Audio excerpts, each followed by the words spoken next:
अरे मसूरी हो जाए सनम डूबे वफा के नाम से मशहूरी हो जाए।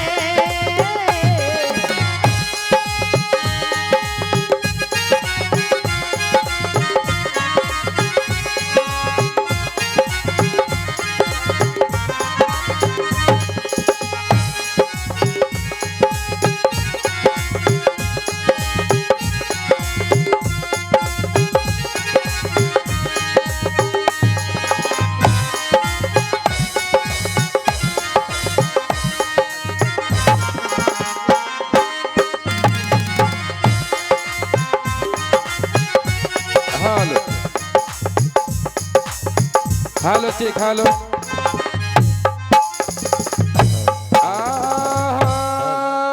तागिया हो लगत न बाबा हो हे लाली तो गु उतरी है माता गिया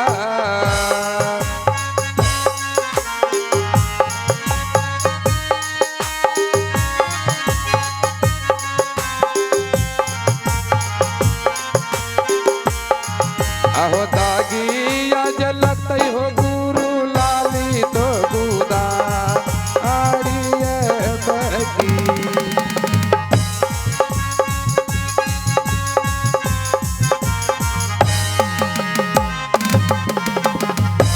एक तेरी लागे तबावा हो ए सुंदर हो माँ हलिया गुरु हो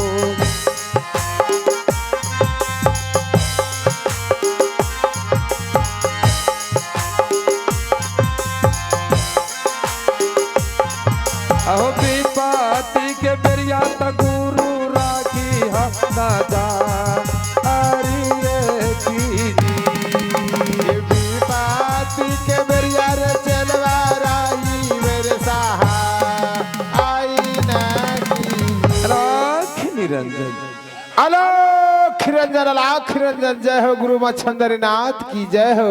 हमारे चिलवा बहुत संकट में पड़ गया है। अरे चिलवा गुरु महाराज। हाँ चिलवा। हे गुरु महाराज मुझे एक भी रास्ता दिखाई नहीं देता है। मेरे पत्नी 8 अंग बांध कर और कंगुली अपने मुख में दबाकर सो गई है गुरु महाराज। सुनो चिलवा, हाँ तुम्हारा संकट को देखकर हमें सहा नहीं गया। तूने याद किया गुरु को। गुरु तुम्हारे पास है चिलवा। हे गुरु महाराज। हाँ चिलवा। मैं यहाँ संकट से कैसे दूर हो जाएंगे? अभी मैं जुक्ति बता रहा हूँ चिलवा। बताइए गुरु महाराज। अलाख निरंजन जय हो गुरु मच्छंदर नाथ की जय हो। अगर तुम्हारा पैरों में पैर मिलाकर बांध कर रखी है, तुम्हारी झोली में कसम बांध चाकू है, सारे बंधन काट दो, यहाँ से निकल जाओ चिलवा। ठीक है गुरुदेव। और अगर कंगुलिया दांतों से दबा के रखी है, तुम्हारी झोली में बीरापन है, धीरे धीरे अंगुल को खींच लो, वह बीरापन उसे मुखारविंद में डाल दो, यहाँ से निकल जा चिलवा, क्योंकि तेरा अधूरा काम है। ठीक है गुरुदेव, मैं ऐसा ही करूंगा। ठीक है चिलवा। जय हो बाबा गुरु गोरखनाथ। अलोक की जय हो। ऐसा दे पैसा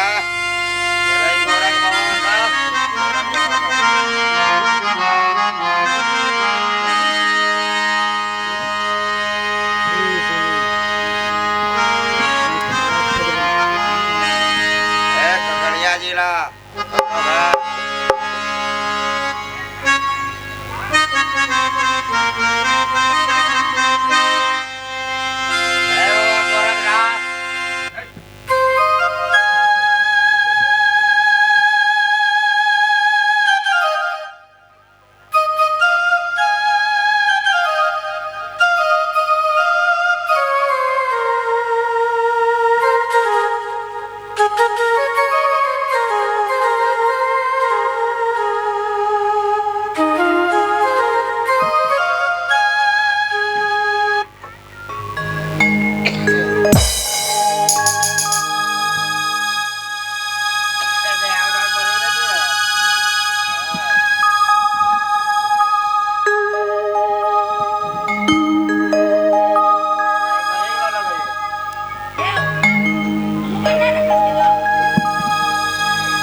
जय हो बाबा गुरु गोरखनाथ।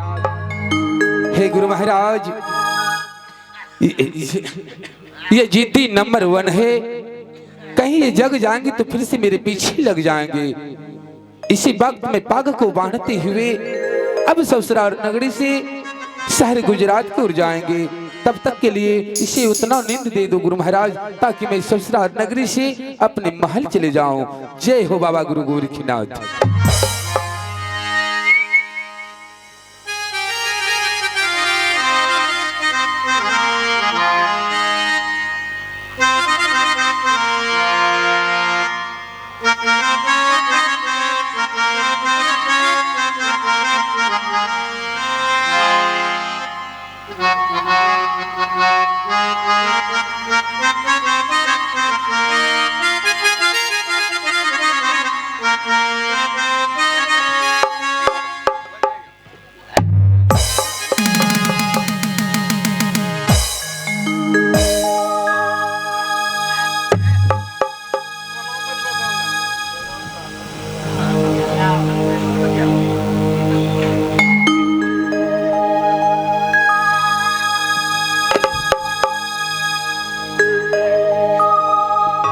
आखिर में मेरी पतिदेव भागी गई।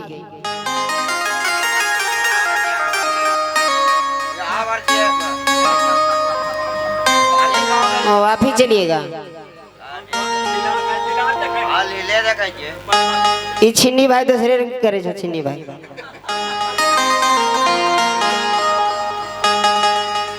मैं भी चलती हूँ पीछे पीछे। जरूर वो मैं अपनी माँ के ही पास जाएंगी, क्योंकि जिस तरह हमारी महल में आकर हमसे छल करके भिक्षा ले लिए, उसी तरह अपनी माँ से भी भिक्षा लेने की कोशिश करेंगे। अगर माँ के हाथों से भिक्षा ले लिए तो संसार में माँ बेटी का रिश्ता ही खत्म हो जाएगा, और ये मैं होने नहीं दूंगी। मैं भी चलती हूँ पीछे पीछे। अगर कहीं माँ के हाथों से भिक्षा ले लिया तो अनर्थ हो जाएंगे, इसलिए मैं उसे जाकर रोकूंगी। आए जहां जहां है अजय बाई स्वामी जी, हाय है वहां वहां जैबे है कारवई। हे जहां जहां, हे जहां जहां जय भै बले मुआ, हे वहां वहां जय भई स्वामी है।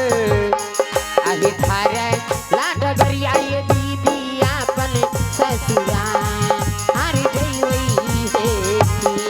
हे जहां जहां जय भै बले मुआ, वहां वहां जय बहने की जी। पातली है डां गरिया है दीदी है, हे हम जानू है कहलाई बहिना।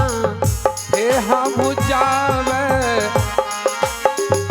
ए हम जावे जय बहे दीदी है,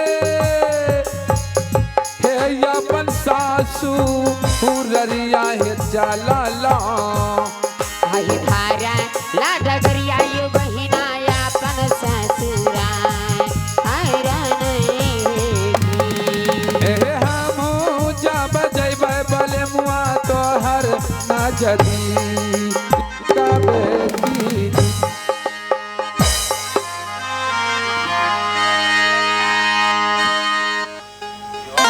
हर तुम्हें दिल से कैसे, हेलो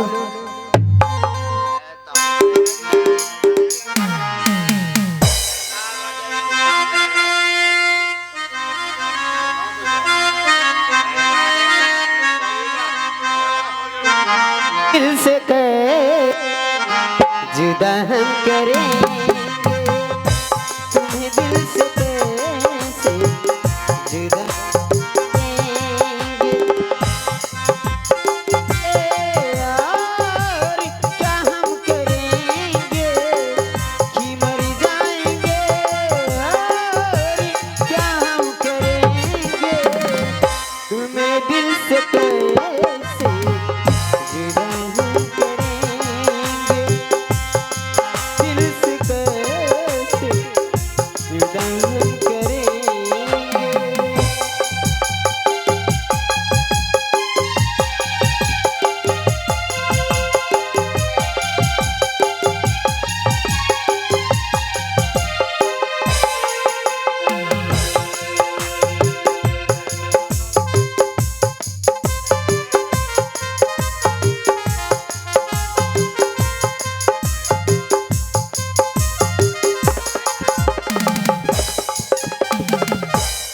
हाल।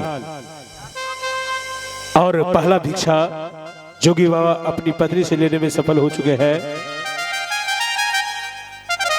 अब दृश्य पर लगाते हैं ब्रेक और आप सभी को ले चलता हो चित्रहार की दौर में आपके बीच आ रही है हमारी प्यारी सी नृत्यांगना वेश एस के पतर की। तो चलते हैं चित्रहार सदाबहार गीत की ओर और मुखातिब करवाते हैं वेश एस के पतर की से म्यूजिक प्ले। जिला